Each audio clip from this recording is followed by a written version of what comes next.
Bonjour et bienvenue, aujourd'hui je vais vous parler du potager et comment faire la dernière couche du potager lorsque vous faites un potager surélevé ou même un potager classique pour que justement ce sol, ces 15 à 20 cm de surface, soient vraiment idéaux pour votre culture du potager.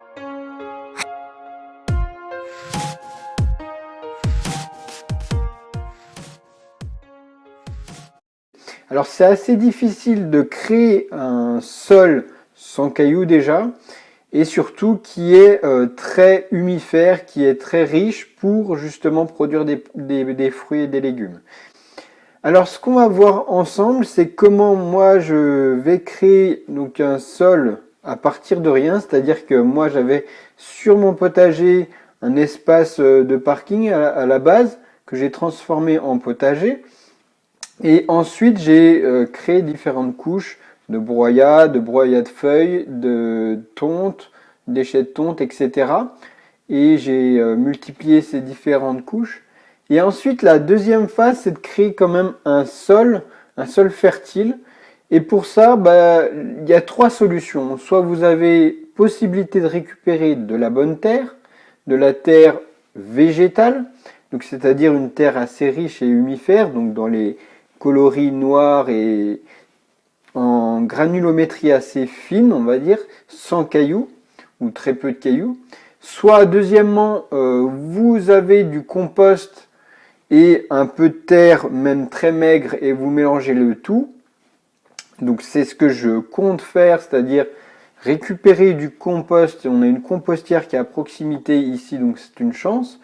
Récupérer du compost bien décomposé et qu'on va mélanger à de la terre qui est plutôt très pauvre, mais sans cailloux.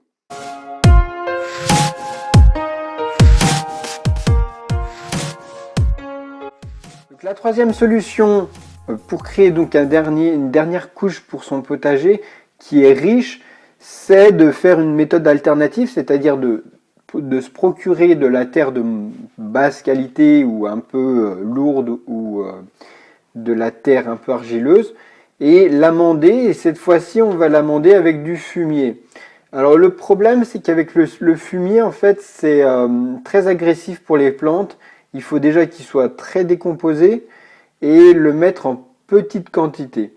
Donc moi ce que j'ai choisi c'est de mettre du compost directement, bien décomposé, et de l'insérer, de mélanger ce compost à de la terre plutôt très peu riche, qui va faire donc un mélange. Donc on va faire moitié-moitié, on va dire, pour que le sol soit vraiment riche dès le début.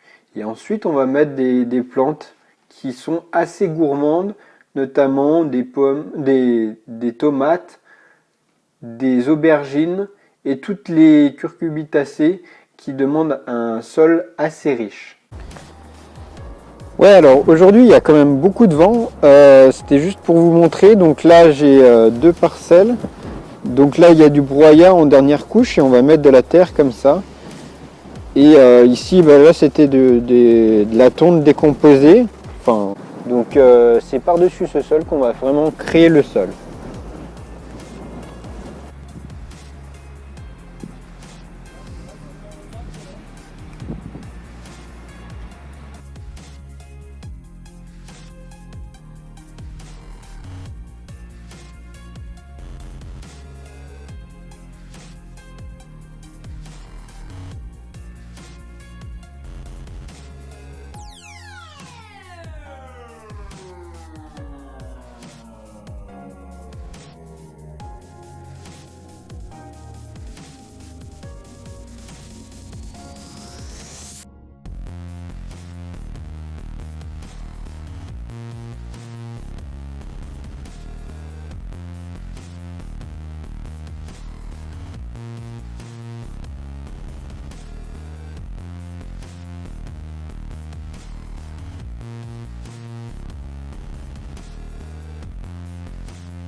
Voilà, donc c'est terminé pour aujourd'hui. Petite info, j'ai ajouté des vidéos, 2 heures de vidéo pas à pas de montage des potagers surélevés pour ceux qui ont déjà acheté la formation sur les potagers surélevés. Alors si vous voulez une petite formation sur comment créer donc ces potagers surélevés, n'hésitez pas à la télécharger. À très vite sur Jardinier Pro.